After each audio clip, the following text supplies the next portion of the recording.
ಓಂ ಗುರುಭ್ಯೋ ನಮಃ. ನಮಸ್ಕಾರ ವೀಕ್ಷಕರೇ, ಆರ್ಕೆ ಟಿವಿಗೆ ಸ್ವಾಗತ. ಈ ದಿನದ 12 ದ್ವಾದಶ ರಾಶಿಗಳ ದಿನ ಭವಿಷ್ಯ ಹೇಗಿದೆ ಎಂದು ತಿಳಿಯೋಣ. 26-3-2025 ಬುಧವಾರ, ದ್ವಾದಶಿ, ಧನಿಷ್ಠ ನಕ್ಷತ್ರ, ಸಿದ್ಧಯೋಗ, ಕಾಲವಕರಣ. ಮೊದಲನೆಯದಾಗಿ ಮೇಷರಾಶಿ. ಪ್ರಯಾಣದಿಂದ ಆಯಾಸ, ನಿಶಕ್ತಿ, ಒಡಹುಟ್ಟಿದವರ ಚಿಂತೆ, ತಂದೆಗೆ ಧನಲಾಭ, ವಿದೇಶಿ ಪ್ರಯಾಣದಿಂದ ಧನನಷ್ಟ, ಕುಟುಂಬದಿಂದ ಕಿರಿಕಿರಿಯಾಗುವುದು. ವೃಷಭ ರಾಶಿ. ಸಂಗಾತಿಯಿಂದ ಧನಲಾಭ, ಒಡಹುಟ್ಟಿದವರಿಂದ ಸಹಾಯ, ಮಾನಸಿಕ ದುಃಖ, ಕೃತಿಕ ನಕ್ಷತ್ರದವರಿಗೆ ಅಶುಭ, ರೋಹಿಣಿ ನಕ್ಷತ್ರದವರಿಗೆ ಶುಭವಾಗುವುದು.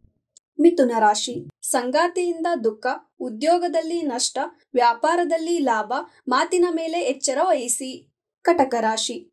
ಮಕ್ಕಳಿಂದ ಕಿರಿಕಿರಿ, ವ್ಯಾಪಾರದಲ್ಲಿ ಧನನಷ್ಟ, ತಂದೆಗೆ ಉದ್ಯೋಗ ಲಾಭ, ಪುಷ್ಯ ನಕ್ಷತ್ರದವರಿಗೆ ಶುಭವಾಗುವುದು. ಸಿಂಹ ರಾಶಿ. ತಂದೆಯಿಂದ ಲಾಭ, ಗೃಹ ಲಾಭ, ವಾಹನ ಲಾಭ, ಮಾನಸಿಕ ನೆಮ್ಮದಿ, ಮಕ್ಕಳಿಗೆ ಉದ್ಯೋಗ, ವಿದ್ಯಾರ್ಥಿಗಳಿಗೆ ಶುಭವಾಗುವುದು. ಕನ್ಯಾ ರಾಶಿ. ಪ್ರಯಾಣದಿಂದ ಉದ್ಯೋಗ ಲಾಭ, ಸಂಗಾತಿಯಿಂದ ಸಹಾಯ, ಗೃಹ ಲಾಭ, ವಾಹನ ಲಾಭ, ಉತ್ತರ ನಕ್ಷತ್ರದವರಿಗೆ ಅಶುಭ, ಹಸ್ತ ನಕ್ಷತ್ರದವರಿಗೆ ಶುಭವಾಗುವುದು. ತುಲಾ ರಾಶಿ. ತಂದೆಯಿಂದ ಧನಲಾಭ, ವಿದ್ಯಾರ್ಥಿಗಳಿಗೆ ಶುಭ, ಸಂಗಾತಿಯಿಂದ ಭಾಗ್ಯೋದಯ, ಪ್ರಯಾಣದಿಂದ ಆಯಾಸ, ಸಾಲಬಾಧೆ, ವಿದ್ಯಾರ್ಥಿಗಳಿಗೆ ಶುಭವಾಗುವುದು. ವೃಶ್ಚಿಕ ರಾಶಿ. ಮಾನಸಿಕ ಖಿನ್ನತೆ, ಸಾಲಬಾಧೆ, ವ್ಯಾಪಾರದಲ್ಲಿ ಲಾಭ, ಸಂಗಾತಿಯಿಂದ ಧನಲಾಭ, ಮಕ್ಕಳಿಂದ ಆನಂದ, ಪಾಲುಗಾರಿಕೆಯಲ್ಲಿ ಲಾಭ, ಅನುರಾಧ ನಕ್ಷತ್ರದವರಿಗೆ ಶುಭವಾಗುವುದು. ಧನಸ್ಸು ರಾಶಿ. ಪಾಲುಗಾರಿಕೆಯಲ್ಲಿ ನಷ್ಟ, ಹೊಸ ವ್ಯಾಪಾರದ ಬಗ್ಗೆ ಯೋಚನೆ, ಗೃಹದಿಂದ ಸಾಲಬಾಧೆ, ಮಾನಸಿಕ ಕಿರಿಕಿರಿಯಾಗುವುದು. ಮಕರ ರಾಶಿ.